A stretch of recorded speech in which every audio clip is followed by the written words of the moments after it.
Come and take a class at the Alter Academy. All right, everybody, welcome back to another great episode of Alter Academy. Returning for his third episode of Alter Academy, we have Joseph Quigley on the hot new deck, Emerald Sapphire Cow Control. Joseph, how are we doing today? And welcome back. Thank you so much for having me on again. I'm feeling great. It's been I think the meta's been a refreshing change of pace, and I've been enjoying it largely thanks to this deck. I've been able to stay on my beloved blue-green colors, Yeah. and all of a sudden, it's actually possibly better than it ever has been. It's been awesome. Yeah, I agree. And it has one thing that other decks do not, and that is a board clear. And I love board clears, so I have been watching you like craft this deck, and I think like just getting straight into it. The big thing that I think you're responsible for is the Pleekster, Mr. Pleeky. I love Fleekley so much. He's emerged as a way to help turbo out ramp a bit faster now that we've lost cards like How Far I'll Go was the biggest one. And he's been really solid as far as just getting bigger threats on board quickly, enabling this deck to take advantage of its variety of high cost threats to take control of a game. Oh yeah. And with new cards, there's not many, but we do have Bobby Zimaruski, who pairs very nicely with Pleekley. How has that addition been? Bobby has actually been really awesome. We unfortunately lost Strike a good match Hmm. in this set, but Bobby has been a reasonable replacement, just a very solid, low-cost body that can help craft your hand the way you want it to. It's just a really solid one-drop that I think we'll be seeing play in a lot of green lists going forward. Got it. All right, well, let's just get into talking about the deck as a whole and the synergies of it and what makes it tick and work. So ultimately, the deck is still very centered around Clarabelle and Clarabelle Shift. We're in a world without a ton of card draw, so any card that says draw cards Oh yeah. is really, really strong. Clarabelle can still do that for you. You empty out your hand, ramping, and then shift Clarabelle or play Clarabelle, draw back up. And you should hopefully be ahead of your opponent. You can use cards like You're Welcome to draw even more cards potentially. But whereas in previous sets, the deck leaned a lot harder on muses and bounce ability and leaned harder on playing Bend to My Will. The deck can still run a copy, but it's less of a focal point. Now, this particular version of the deck is trying to just spam a lot more big-bodied threats in the late game. If we can't bounce every threat, we're just going to beat up every threat with these massive bombs. Starting the Basils, now we're on Hades, which we never used to be, but he is one of the best removals in the game Oh at yeah. this point, and just answers any nasty threat we can't deal with. John Silver has become a really good addition to Green Blue. Now that there's no Zeus, there's a lot less removal, so he sticks on the board a lot longer and can help you control aggressive strategies as well as just being a very solid battler. And we essentially try to get to a late game where we're able to put down a massive body every single turn that they can't easily deal with. We, of course, also have our combination of Under the Sea and Heads Held High that has kind of allowed this deck to Love that. emerge as a metagame threat. We have pretty much the only consistent board wipe in the game, and we draw enough cards and have cards like Vision to help us find those two pieces, wipe the opponent's board one-sidedly, and essentially win the game from there. The last key addition is probably Donald Duck Perfect Gentleman Oh that yeah. emerged in the That's what I was past just gonna ask uh, about. uh, past 2 weeks, and although there's quite a bit of build diversity, pretty much everybody agrees on this card as just being very solid. The deck can struggle with card draw sometimes because sometimes your opponent doesn't let you get Clarabelle value. Sometimes you're on the draw, they maybe empty their hand too fast or ramp too quickly. Donald Duck is a great way to help you in those spots where you just get to draw 2 cards a turn. Sure, you give your opponent some extra cards as well, but when you have either Bend to My Will or Clarabelle that can essentially negate that advantage, or you have a board wipe that says, I don't care how many extra cards you have, you spam out the board, I'm just going to wipe out everything anyway, so I don't care if I give you extra cards. So Donald Duck works really well in this particular deck in that way, and it's just a great secondary card draw engine. Perfect. And I'd like to touch on the dig a little deeper. I see your ratio of Under the Sea. A lot of lists have 4. You've gone to 3 and then the dig a little deeper. Could you explain that reasoning? So I'm really fond of Dig, especially in these grindy games against Blurple or Mirror, where it can just find you 2 bombs or can find you half of the heads held high under the sea combo that you need. It is obviously a high cost song that can break you, but I think the power level is warranted.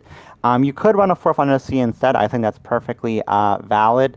I like having a bit of diversity because sometimes you'll just brick on too many copies of Under the Sea where you really only usually need 1 in the hand, maybe 2, depending on the matchup. Whereas Dig a Little Deeper can essentially represent that extra copy of Under the Sea a lot of the time, but can also represent a greater variety of things in your deck, or just have a bit more diversity. So in a spot where maybe you don't need Under the Sea, Dig can be something else that you might need a bit more in that moment. And I like that flexibility. Oh yeah, and I will say that the uninkable count is pretty low in these lists, but the difference is these uninkables cost a lot, and so while the uninkable count is lower, it's gonna brick you a lot more. Like I saw Justin Crumb or Jack Shadow in one of the later rounds of the Ink 5K or 10K, excuse me, last week, and his hand was 2 Under the Sea and Hades at 6 ink, and then for turn he drew a 3rd Under the Sea and had to pass. And surprisingly, he won that game because his opponent was still at like 0 lore, so he had some time. But yeah, that's sometimes that happens, and so I totally get the hesitance of 4 because of just that card is not one you want to see multiples of at all. You definitely run into those spots in that deck. I had that come up a couple of times in my win at CCS. Other issue being that big Clarabelle, you try to make it a hidden uninkable in a sense when you're trying to get her down. Sometimes you have to anchor, I guess, because that's how your hand develops. But when you're in that kind of spot, you really want to keep her, and you don't want to have to lose that card draw engine. This is only 9 uninkables. I've gone up to 10. Sometimes 11 if I'm running the Baymax shift, which is absent in this list because essentially I cut him even though he's decent to aggro because I'm trying to keep uninkables as low as possible because every uninkable in this deck matters a lot as far as your ramp game plan. I've seen some lists out there running like 15 uninkables, and I don't know how they navigate that, but every single one matters. Oh, for sure. And I'm glad you brought that up, actually, about the omission of Baymax, because I'm guessing this list does not do as well into aggro as the one with Baymax, but this is going to beat up on Blurple a lot more. That's essentially the concession, yes. It's not like you're like hopeless into aggro. You can still do, shift cowsing Under the Sea. You have on the play at least you have some decent flexibility to go something like Pleakley into John Silver, saw at the board until you can sing Under the Sea. You definitely lose points into aggro without Baymax, so I do agree on that. It's just a matter of trade-offs where I think Blurple is so prevalent in the format that you can get away with that a bit more. Perfect. Well, any last thoughts before we get into some alters? I guess I'll just touch a bit on Bend to My Will as it's an optional card, but I think Blurple it's good enough into Blurple. It's nice to have that threat. And we're also running Developed, which I hadn't previously been on in different versions of the deck, but it's something I've tried to add into this version of the deck, I guess to improve consistency, to try to do the thing as much as possible. Oh, yeah. Perfect. All right. Let's get into some altars and get some size good. All right. And we will start, as we always do here on Altar Academy, with blind on the play. Okay, so the biggest things we're looking for in our opening ramp is generally going to be a shift cow line, a steady curve, as well as ramp, of course. So we do have a lot of that here, which we do love. We'll definitely toss the Under the Sea. I'll toss the Basil, something too expensive. And we'll probably toss the develop. So we have, beyond that, we have pretty good options here. I like having two pieces of ramp. Having the option to double ramp is really good. Having the option to double ramp Pleakley is extremely good. The issue is we don't have a one drop to pair with the Pleakley now or a Tipo, which is a bit of a concern. We could potentially keep the John Silver because if you go one drop sale, Pleak John Silver, that's like a steady curve. But I'd rather try to roll for a one drop to, well, A, I need to find a one drop to make sure I can do that. But B, I want to try to roll maybe for a cow. So I will toss John Silver here. It's close. You can consider if I know it's going to be an aggressive strategy, like if it were, say, like I know it's Amber Steel, for instance, I'd probably be more inclined to keep the John Silver here. But without knowing that, I think blind, fair enough to toss it. Perfect. All right, and let's see what we get here. What a poker weird hand. one. Full house, baby. We'll go sail Donald Duck here, I guess, and then Yeah. hope to draw into some better cards. Maybe we could go like sail Donald as a line, which is a bit odd, but it's functional, so that's not too bad. Yeah, this is one of the weirder hands I've ever seen, to be honest. No kidding, no kidding. Yeah. And so All it's right. nice to discuss those here at Altar Academy. So we'll go blind on the draw now. Okay. I like this hand. Yeah, this is like almost like extremely good. So, we'll keep the one drop Clarabelle and probably toss the Bobby. I don't tend to develop two one drops that option. I love again having double ramp Pleakley. All the hand really needs is a big Clarabelle. I'm probably going to toss the two visions. It's maybe a bit greedy, but I'm essentially just hoping to find something to hyper ramp into, and we'll be looking pretty good. All right. And let's see what we get here. Not bad, not bad. That's perfectly reasonable. So we have a couple ways we can do this hand. I'll ink the Clarabelle, play the Clarabelle probably. We are on the draw here though, so we might want to like hold a copy if we happen to find the shift line. So it might be better to actually ink the Donald, go Clarabelle, possibly get sail Clarabelle, Pleakley, John Silver. We can also go for Tipo on turn 2 so we can sail Pleakley. We don't really have anything to hyper ramp into with that, so it may be better to just play it more conservatively in that regard. It depends actually a lot on even what the first two draws are. Right. If we find a shift Clarabelle, then we obviously try to get both the small Clarabelles on board to kind of guarantee that shift line, or we can go more for hyper ramp. But if we don't have that, we might want to play it a bit more slowly as far as the hyper ramping goes. Perfect.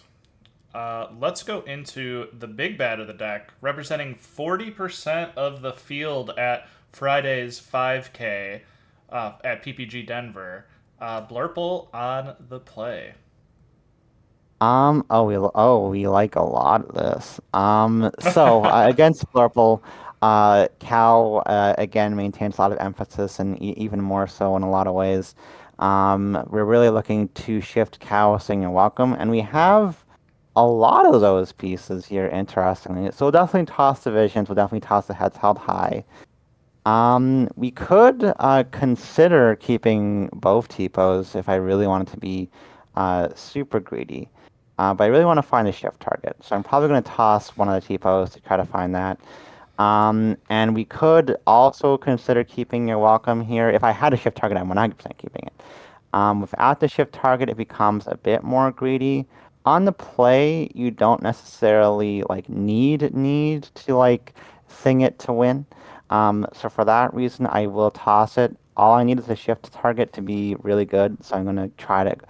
I'll try not to be too greedy in this instance. Yeah. Otherwise, double ramp is solid, and we can hopefully find something. All right, big question for you on the Tipo debate.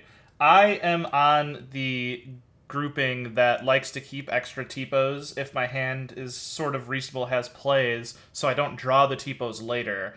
And here we've sent it back, and I know you said you were thinking about keeping it, but generally, what is your philosophy? Because at Ink, I played a lot against Sky, and he's like, "Nope, I'm always sending those typos back." And I learned Sky is much greedier than me. But I'm curious to see, as a very high level player, what your thoughts are, as you're much more of a control-y player than Sky is.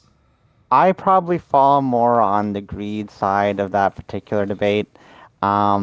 It's very because this is a very combo-oriented deck in a sense.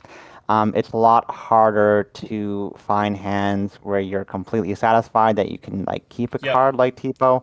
Certainly, if a hand is perfect, then yeah, I'd keep it for ink. But I think as opposed to a deck like Blurple, there's a lot less spots where you can say like my curve is fine. I'll just keep this Tipo for ink because all I need is like one drop or not even necessarily one drop, just like ramp into four drop, and I'm happy.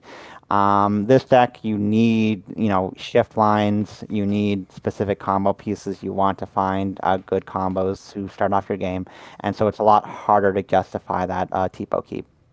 Perfect. Yeah, understood. Okay, so now time back in on this altar. Let's see what we get. Fingers crossed. Okay, no, that's actually really good. This hand features we're on the play, and we have the option to go for a double ramp line, which I love. Because we're on the play, we have less resources if we want to go for the ramp. That being going Tipo turn 2 and then Sail Clarabelle 3 drop on turn 3. Now you are shifting regardless on the next turn, it's not necessarily the most important thing in the world, but it gives you more flexibility because if you go for the double ramp line, you're shifting with 6 ink, and then you can follow up that Clarabelle potentially with 7 drop bombs. You'll know you'll be able to play anything in your deck on the follow-up turn, depending on what you got off Clarabelle.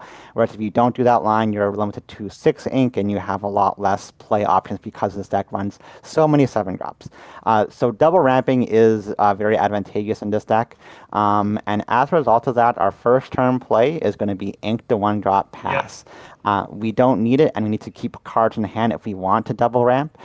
So we're just going to ink the Bobby. We'll go ink the Basil, play Tipo, ink the Hades, and then hopefully we'll have enough inkables to go for that line of Sail plus we got Clarabelle into Shift and win the game pretty much most of the time from that position. If we've got too many on inks, we might have to divert from that plan where we just play the 3 drop without the extra ramp. But hopefully, if we have enough inkables, we can pull that line off and be really good. Yeah, and you actually stole my question from me. I was going to ask about if we play Bobby or not because I didn't know the math off the top of my head on if we needed it for the double ink, but you're way ahead of me. And that just shows you how well Joseph knows this deck here, guys. So on the play, you can't really play the Right. 1 drop if you're going for Tipo. If you had like 1 drop sail, you could play the 1 drop at that point. On the draw, you could play 1 drop Tipo sail because you have an extra card and that works. Perfect. All right, let's go to Blurple on the draw now. Huh, the hand didn't seem like it changed that much in a way. Um, this is so on the draw, we're really looking for 2 shift targets because our first shift target is going to get Alcid probably. That's kind of why we're on 8 small Clarabelles or the small and the medium Clarabelle. So we definitely don't want the bend. We definitely don't really want the Yon Silver. We have the cow to ramp into. Um, the other 2 cards are interesting, but our 3 drop play is probably going to just be Clarabelle, so we'll toss the Pleakley here. And Your Welcome is, again, a tempting card here. We do have the shift line. If I was on the play, I'd 100% keep it. On the draw, it's tougher because you can't, against Blurple, guarantee it unless you see the 1 drop specifically. Um, it's really close. I think I'm going to choose to keep it. It's greedy, but if we're on the draw into Blurple, it's a bit tougher where we kind of have to be potentially a bit greedier. I could see either way on this one, honestly, but I'm going to try to keep it. See, like, there's a chance to don't have Elsa. It might even depend on. This is one of those rare spots where it's like, okay, if they mull 7, I'm definitely keeping this card. Right. If they mull 1, I might actually just toss it because I know they'll probably have Elsa or something. Um, or at least the chances they have also become much higher. It's very close, but I'll keep it in this example, and I'll just greed and roll the dice. Perfect. All right, let's see what we get, and Yay! we're Greed looking pays good. off. We love it when greed pays off. So the clear line here is one drop sail, three drop, and Blurple cannot stop you from shifting, singing "You're welcome" at that point, which is great. Um, we'll probably into Donald to start. We don't necessarily need him as much and open up with the small Clarabelle. If our uninkable situation is good, we probably go one drop sail, one drop to try to empty out our hand a bit better.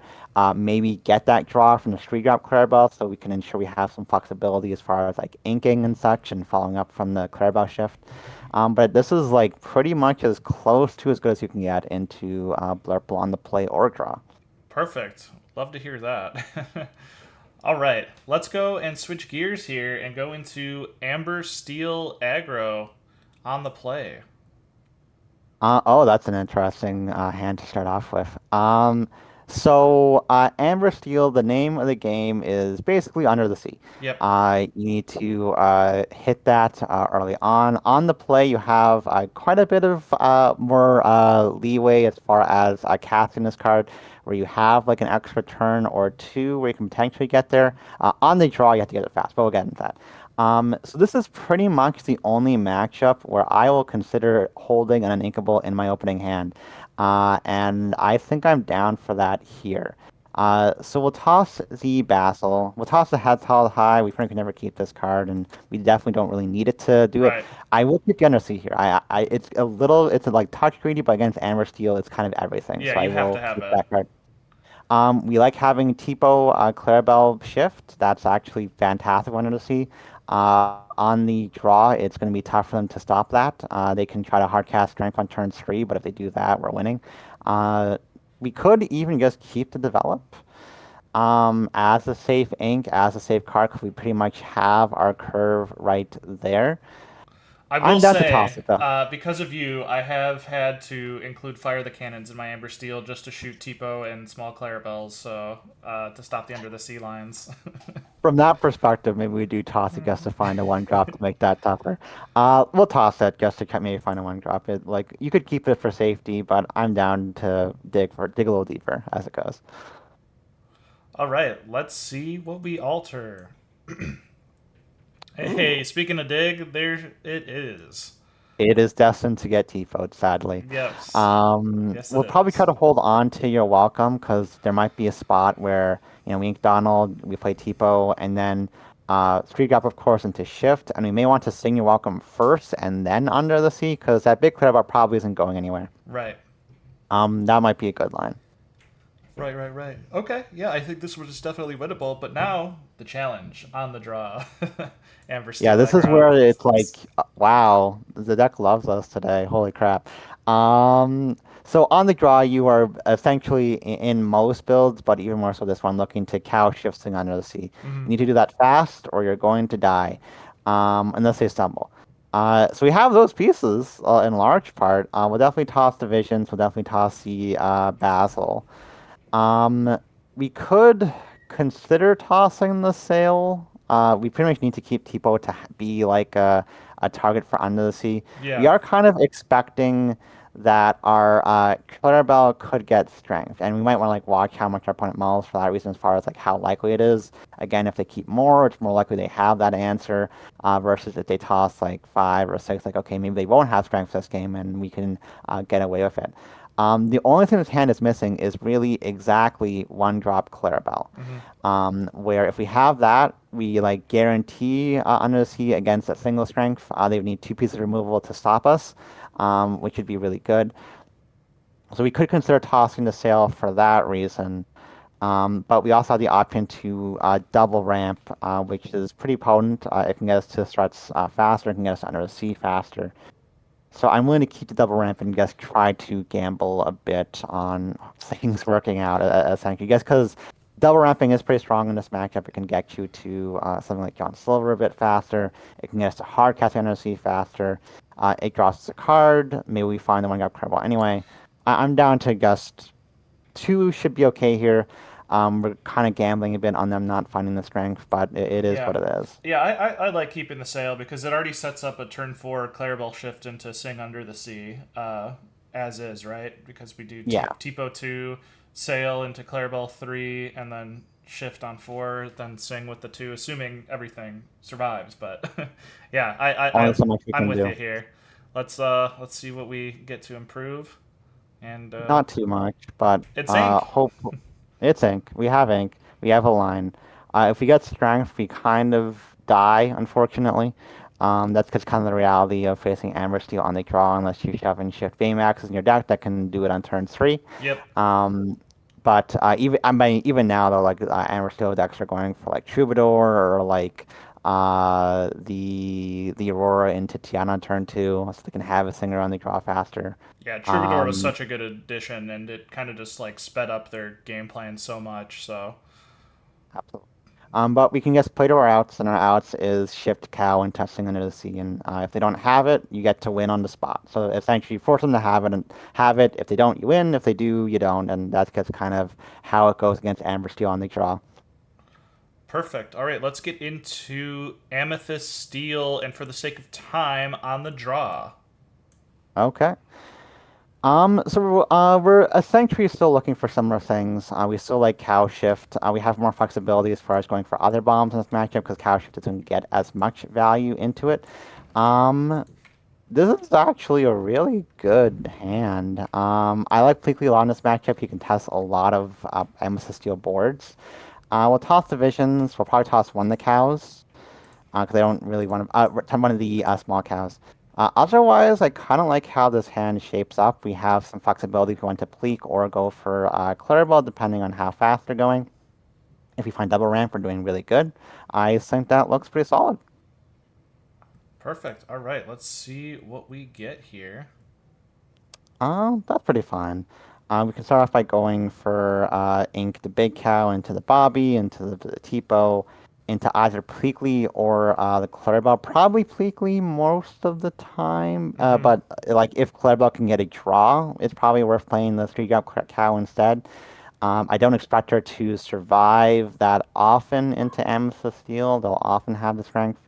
In any case, we can hopefully use that spare ink on turn 4, or turn 3 rather, to go like 3-drop into develop and maybe find something that works well. Looks like a solid curve. Perfect. And for the last one of the day, let's do a mirror match of Emerald Sapphire cows on the draw. So this matchup comes down a lot to shift cow and sticking shift cow and making that work.